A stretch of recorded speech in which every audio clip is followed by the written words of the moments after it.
vous faites du meal prep? J'en fais pas toujours, je vous l'avoue, mais je pense que certains petits trucs qui peuvent nous aider justement à manger un peu mieux, puis éventuellement à économiser. J'ai aussi fait d'autres capsules au sujet du meal prep si ça vous intéresse, mais là aujourd'hui c'est une autre capsule de ma série de défi de manger à petit budget. Donc, je me suis donné comme défi de manger à moins de 30$ pour une semaine. Et comme vous le savez peut-être, j'ai commencé déjà les vidéos depuis quand même quelques temps. Donc, il y a déjà quelques vidéos en ligne. Je vais vous mettre le lien pour accéder à la playlist.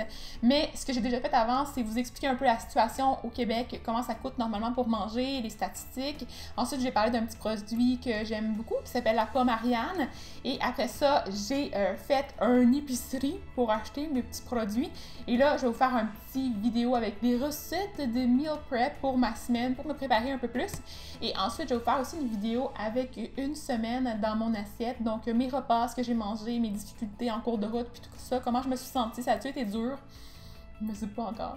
Et ensuite, finalement, j'ai une vidéo avec des idées de recettes. Et c'est une collaboration avec une YouTuber spéciale. Donc, si vous avez une idée de qui ça pourrait bien être, n'oubliez pas de commenter en bas pour me dire les gagnants. Ceux qui vont avoir deviné juste ont peut-être gagné quelque chose. Non, peut-être pas aussi. Sorry! Fait que c'est ça pour la vidéo aujourd'hui, c'est super simple. Je vous montre mes recettes de meal prep qui sont quand même relativement simples parce que j'ai pas beaucoup d'ingrédients et pas beaucoup de budget. Fait qu'on va y aller dans la simplicité. Et c'est parfait aussi pour les étudiants, fait que ça tombe super bien. Je pense que ça pourra combler des besoins de plusieurs personnes. Donc je vous laisse sur les images et on se reparle après. La première recette se trouve à être le déjeuner et c'est un gruau au four fait avec des carottes et des dattes. Donc, bien sûr, le premier ingrédient, ça va être des dattes dénoyautées. Je les ai défaites un petit peu avec mes doigts pour m'assurer qu'elles absorbent comme il faut le liquide. Et j'ai ajouté ensuite le lait. Par-dessus, vous pourriez aussi prendre la boisson végétale si c'est ce que vous avez à la maison. La boisson de soya à la vanille, ça pourrait être vraiment délicieux. J'ai aussi mis de la cannelle. J'en ai mis une grosse quantité parce que je suis une très grande fan de cannelle, je vais vous le dire. Et j'ai ajouté un petit peu avant de mettre le bol au micro-ondes pour environ 2 minutes au total, ou en tout cas par intervalle de 30 secondes, juste pour vous assurer que les dattes soient bien ramollies. Et avec la fourchette, vous allez pouvoir venir écraser pour faire une pâte uniforme. Ensuite, on va ajouter les cocos. Donc, il y en a 2 œufs de grosse taille, donc des gros œufs. Et j'ai fouetté avec ma fourchette une fois de plus. Maintenant, c'est au tour de la poudre à pâte. J'ai ajouté, j'ai brassé. Je pense pas que ce soit nécessaire de brasser à ce moment-là, mais vous pouvez le faire aussi si ça vous intéresse. Hein? De brasser, c'est pas la fin du monde de le faire. Et après, j'ai ajouté aussi les carottes, les flocons d'avoine à l'ancienne et j'ai mis les lentilles. Je les ai mis sèches. Par contre, je vous avoue que si c'était à faire, je les prendrais déjà cuites. Comme ça va cuire beaucoup plus rapidement et ça va m'éviter d'avoir à avoir des petites lentilles un peu plus croustillantes sous la dent, ce qui est un peu moins agréable. Donc au final, ça a l'air de ça. C'est pas magnifique, mais je vous assure que c'est vraiment bon. C'est surprenant à quel point c'est bon, puis c'est hyper nutritif et comme c'est le but de la capsule, c'est vraiment pas cher aussi. Ce que j'ai fait, c'est que j'en ai mis un petit peu dans un bol, je l'ai fait réchauffer, puis ensuite j'ai ajouté un petit peu de yogourt grec parce que j'ai pas pu en mettre beaucoup. Ça coûte quand même assez cher. Généralement, j'en mange un peu plus que ça, mais bon, on s'en est tenu à une petite quantité. Et j'ai aussi mis de la compote de pommes que je vais vous montrer. En fait, c'est une recette qui va s'en venir dans une de mes prochaines capsules, donc restez à l'affût, mais c'est une compote ultra simple et vraiment super succulente. Et j'ai ajouté des petites tranches de pommes, puis comme vous avez pu voir à l'écran, je coupe d'une façon très dangereuse, donc je vous recommande pas de faire ça comme ça.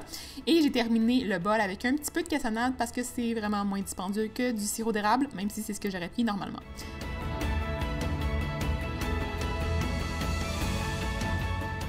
Et on finit en dégustant le bol et je vous assure que comme d'habitude, c'est une recette qui est vraiment super bonne puis je pense vraiment que je vais le refaire. D'ailleurs, je vais le tester avec les lentilles cuites puis je vais essayer de vous tenir au courant. La deuxième recette, c'était des pupusas aux lentilles et cheddar. J'ai absolument aucune idée comment on prononce ça, sûrement que je dis n'importe quoi. Mais au final, c'est comme une petite pochette de pâte qui contient une garniture. Moi, je l'ai faite végétalienne avec... En fait, non, j'ai fait végétarienne avec des lentilles et du cheddar, bien sûr. Et j'ai ajouté aussi des épices là-dedans et un petit peu de sauce chili. Les détails de la recette vont se trouver sur mon blog. Donc, dans un bol, j'avais du fromage et j'ai ajouté mes lentilles qui étaient encore chaudes à ce moment-là. J'ai aussi mis de la purée d'ail. J'ai ajouté des petites épices cajun. Je trouve ça vraiment bon, les mélanges d'épices. Ça coûte pas trop cher, puis on a pas mal tous les ingrédients pour que ça goûte vraiment très bon. Et j'ai aussi mis un petit peu de sauce chili. Avec une espèce de pile patate, j'ai pressé le mélange pour venir défaire les lentilles et vraiment avoir une préparation un peu plus homogène. Même s'il reste quand même des petits morceaux de fromage, en fait, c'est quasiment meilleur comme ça. Donc, garder un peu de texture. Et après, j'ai pris la pâte. La pâte, c'est une recette que je vais faire dans une prochaine capsule. Donc, restez à l'affût encore là. Vous avez une recette partielle. C'est un peu triste, mais c'est une pâte super simple et ça coûte rien à faire. Littéralement, c'est vraiment pas cher.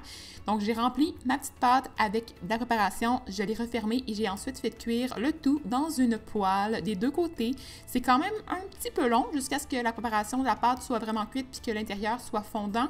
Mais je vous dirais que ça vaut vraiment la peine. Ensuite, vous pouvez le déchirer en deux, le manger comme ça. Ça goûte un mélange entre la pizza pochette et le hamburger. Je sais pas pourquoi, je trouve ça vraiment bon.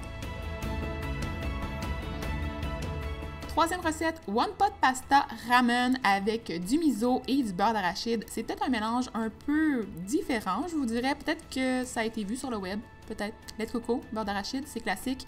Mais avec le miso, ça donne une petite touche supplémentaire de saveur que je trouve vraiment, vraiment bonne. Et là, la première étape, c'est de faire griller les oignons avec les carottes dans la poêle. Ensuite, vous allez ajouter le chou-fleur et les feuilles de chou-fleur parce que quand on veut faire ça économique, on gaspille rien. Donc, ce que j'ai fait, c'est que j'ai enlevé les feuilles sur mon chou-fleur et je les ai hachées. Et je les ai ajoutées aussi à ma préparation. On brasse le tout un petit peu et on va remettre le mélange sur le feu pour continuer la cuisson jusqu'à ce que notre chou commence à attendrir, mais il ne faut pas le faire trop mou parce qu'il va y avoir une cuisson supplémentaire avec les nouilles. Donc, on y va quand même mollo, il faut que ce soit un petit peu croustillant. Vous allez ajouter les flocons de piment et le miso. Finalement, on prend aussi le beurre d'arachide qu'on met dans la préparation. Je vous dis, là, les saveurs, c'est vraiment super bon. Et on va mettre aussi le lait de coco. Moi, j'ai pris une version encore là, moins dispendieuse, mais je trouve qu'elle est un peu plus liquide et moins crémeuse, peut-être que le lait de coco que je prends d'habitude. Donc, peut-être que c'est une version allégée, je suis pas certaine. J'ai ajouté aussi du poivre, un petit peu de sel et j'ai mis les lentilles rouges crues à ce moment-là aussi. J'ai mélangé et j'ai ensuite remis sur le feu pendant quelques minutes. Les détails de la recette vont être sur mon blog, comme je vous ai dit, jusqu'à ce que les lentilles soient bien tendres. Et à ce moment-là, on ajoute un peu plus d'eau, donc un peu plus de liquide, pour venir faire cuire nos pâtes. Et c'est le moment de remettre le couvercle pendant à peu près 3 minutes, je dirais. Donc, on les recouvre un peu avec le liquide, on met le couvercle, on le met sur le rond à feu vraiment doux et on laisse ça s'hydrater pendant les 3 minutes. Quand c'est fait, vous allez voir, les pâtes vont être bien tendres. L'eau devrait être quand même assez évaporée. Donc, si vous voyez qu'il manque d'eau, vous pouvez en ajouter. Mais en tout cas, moi, c'était vraiment le parfait ratio. Et après ça, on va servir notre bol avec un petit peu de poivre sur le dessus. J'ai mis aussi des oignons verts pour la petite touche de croustillant et de fraîcheur. Et j'ai mis encore un peu plus de flocons de piment parce que j'aime ça quand c'est épicé. Et je vous dis que c'est vraiment, vraiment délicieux avec les petites nouilles comme ça, là. Et c'est peut-être pas des nouilles super santé, mais je vous dis que c'est bon. C'est vraiment bon goût et ça coûte pas cher.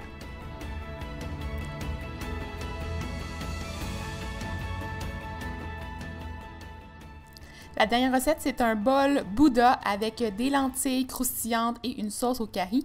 Et la première étape, ça va être de faire cuire votre riz brun. Moi, je prends une cuiseuse à riz parce que je trouve ça vraiment plus pratique. Donc, j'ajoute mon riz et je vais mettre le double de la portion de riz en eau. Donc, si j'ai mis une tasse de riz, je vais mettre 2 tasses d'eau et je vais refermer le couvercle et laisser aller la machine pendant que je prépare les autres ingrédients. C'est vraiment super simple, comme ça m'évite d'avoir à penser à plein de choses en même temps. Je vais donc couper une moitié de courge butternut en cubes et je vais aussi ajouter mes lentilles que j'avais déjà pré-cuit sur la plaque à biscuits que j'ai recouvert d'un papier en silicone et j'ai aussi mis un peu d'huile d'olive sur mes 2 ingrédients. J'ai ajouté du sel, du poivre et sur les lentilles, j'ai mis un petit peu de poudre d'ail avec des flocons. Non, je pense que c'est la poudre d'oignon en fait avec des flocons de piment et j'ai mis aussi du paprika fumé pour ajouter une petite touche de grillé que je trouve vraiment bon. Là, ça goûte comme le barbecue. C'est vraiment délicieux. Les détails de la recette ne seront pas sur mon blog pour ce cas-là parce que je vais la garder pour un autre petit projet qui s'en vient aussi prochainement. Donc, je vais juste vous donner l'inspiration puis j'espère que ça va quand même vous donner la base pour pouvoir recréer la recette. Sur une autre plaque à biscuits, j'ai encore mis un petit truc en silicone et j'ai ajouté mon chou fleur avec mon chou kale. J'ai mis un peu d'huile d'olive et j'ai ajouté aussi de la poudre d'ail sur mon kale et j'ai bien massé avec les doigts pour vraiment bien répartir l'huile sur la surface du kale.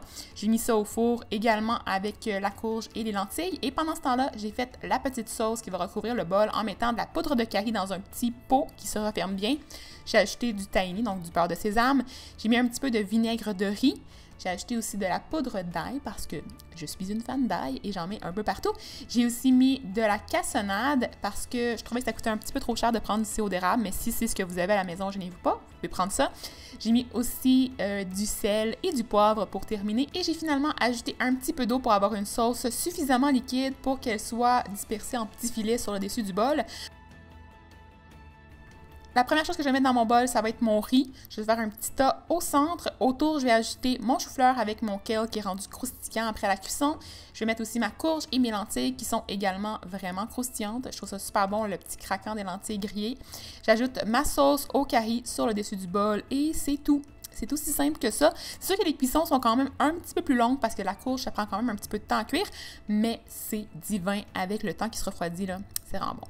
C'est ça pour mes meal prep, mais comme je vous l'ai dit, il va y avoir encore sûrement d'autres recettes que je vais faire sur le vif dans ma semaine, dans mon assiette. Donc, n'oubliez pas de vous abonner à ma chaîne pour pouvoir voir cette vidéo-là qui s'en vient juste après. La dernière vidéo va être en collaboration avec une YouTuber, donc n'oubliez pas de rester à l'affût pour savoir c'est qui. Vous pouvez aussi activer la cloche de notification pour pouvoir avoir une alerte quand les vidéos vont être en ligne. Et je me demandais en commentaire, pouvez-vous me dire... Vous, c'est quoi votre recette de meal prep préférée ces temps-ci? J'ai vraiment hâte d'avoir des inspirations pour mes prochaines semaines. Je vais quand même essayer de pas trop dépenser non plus à l'avenir. Fait que c'est ça, ça va peut-être aider d'autres personnes aussi. Fait que je vous suggère fortement de continuer à être actif, de liker la vidéo et de partager la série avec vos proches. Fait que c'est ça, moi je m'en vais là. Parfait. Bye!